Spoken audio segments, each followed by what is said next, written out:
Hər kəsi salamlayıram. Bugünkü mövzumuz çox maraqlı olacaq. Axıra qədər izləməyi unutmayın. Çünki biz bilirik ki, bugün ən çox qlobal mövzulardan biri də saç tökülməsi, saç yağlanması, saç problemləridir. Ən çox insanlar daha çox şikayətlənir bugün saç yağlanmasından. Yağlanma nədir?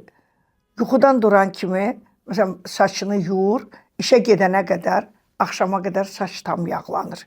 Belə xəstələr çox narahat olurlar və onu hansısa vasitələrlə qarşısını almağa çalışırlar. Amma bunun arxasında yatan səbəbləri araşdırmırlar. Saçda olan yağlılıq, kəpək, qızartı, səpki, bəzən alopesiyada ocaqlı tökülmələr, ekzemalar saç dibində ola bilər, dəmirovlar ola bilər, göbələk ola bilər. Bunlar təbii ki, saçda müəyyən problemlər yaradır ki, bu da ən çox insanlarla narahat edən mövzulardan biri də saçın yağlanmasıdır. Və onu da qeyd edim ki, əgər bugün sizdə aşırı saç tökülməsi varsa, saçınızda dediyim kimi qabıq, kəpək, yağlanma varsa, demək olar ki, orqanizmanızda, daxili orqanlarda nəsə hansısa bir patologiyadan gedir söhbət. Ən çox hormonal problem olduqda saç yağlanır, tökülməyə səbəb olur.